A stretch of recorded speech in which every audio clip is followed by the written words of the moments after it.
নমস্কার বন্ধুরা, কেমন আছেন সবাই? আশা করি সবাই ভালো আছেন। লাবণ্য রান্নাঘরে আপনাদেরকে স্বাগত জানাই। তো আজকে আমি ভেন্ডি রেসিপি নিয়ে আপনাদের মাঝে হাজির হয়েছি। তো আমি ভেন্ডির মালাইকারি করব। তো এভাবে ভেন্ডির মালাইকারি করলে ভাত রুটির সঙ্গে খেতে কিন্তু অসম্ভব টেস্টি হয়, এমনকি এমনিও খাওয়া যায়। তো এভাবে কচি ভেন্ডি নিয়েছি আমি। তো ভেন্ডি খুব ভালোভাবে ধুয়ে ভেন্ডির দুই পাশ কেটে নিয়েছি। তো এখন আমি রান্নাটা শুরু করব।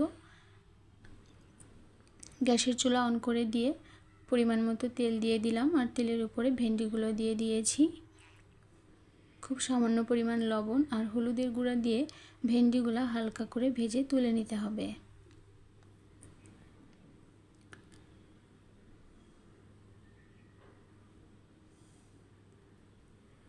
তো কিছু সময় ভেন্ডিগুলো এভাবে ভেজে নিয়েছি, খুব বেশি সময় ধরে ভাজার প্রয়োজন নেই। এখন তুলে নেব। ভেন্ডিগুলো তো অনেক কচি ছিল। তো এখন আমি পরিমাণ মতো তেল দিয়ে দিলাম, আর তেলের উপরে দিয়ে দেব হাফ চা চামচ পরিমাণ ঘি। ফোড়নে দিয়ে দিতে হবে গোটা জিরা আর তেজপাতা। তো এবারে দিয়ে দেব পেঁয়াজ কুচি। পেঁয়াজটা হালকা বাদামি করে ভেজে নিয়েছি। খুব সামান্য জল দিয়েছি যেন পেঁয়াজটা পুড়ে না যায়। তো এখন আমি হাফ চা চামচ পরিমাণ আদা বাটা, হাফ চা চামচ পরিমাণ রসুন বাটা আর অর্ধেকটা টমেটো কুচি করে দিয়ে দিয়েছি। খুব ভালোভাবে কষিয়ে নিতে হবে যেন কাঁচা গন্ধ চলে যায় মশলাগুলার। তো এবারে দিয়ে দিতে হবে হলুদের গুঁড়া, লাল লঙ্কার গুঁড়া, পরিমাণ মতো লবণ আর খুব সামান্য চিনি। সমস্ত উপকরণ দিয়ে দেওয়ার পরে খুব ভালোভাবে কষিয়ে নিতে হবে।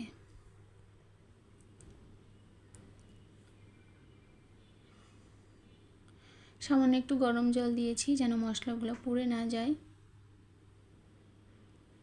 মশলা থেকে তেল ছেড়ে দিয়েছে, খুব ভালোভাবে কষিয়ে নিয়েছি মশলা। এবারে ভেজে রাখা ভেন্ডিগুলো দিয়ে দিতে হবে, মিশিয়ে নিতে হবে মশলার সঙ্গে ভেন্ডিগুলো। তো এখন দিয়ে দেব নারকেলের দুধ। নারকেলের দুধ দেওয়ার কারণে ভেন্ডির টেস্টটা কিন্তু অন্যরকম আসবে।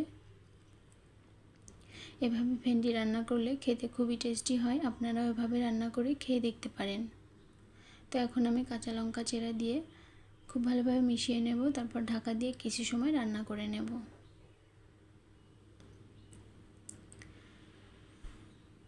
ভেন্ডিগুলো খুবই কচি হওয়ার কারণে খুব বেশি সময় কিন্তু আমি রান্না করিনি, 2 মিনিট মতো রান্না করে নিয়েছিলাম। এখন ঢাকনা খুলে দিয়ে দিলাম ভাজা জিরার গুঁড়া। আর কোনো মশলা আমি দেব না। তো খুব ভালোভাবে মিশিয়ে নিচ্ছি ভেন্ডির সঙ্গে। ভেন্ডিগুলো সেদ্ধ হয়ে এসেছে।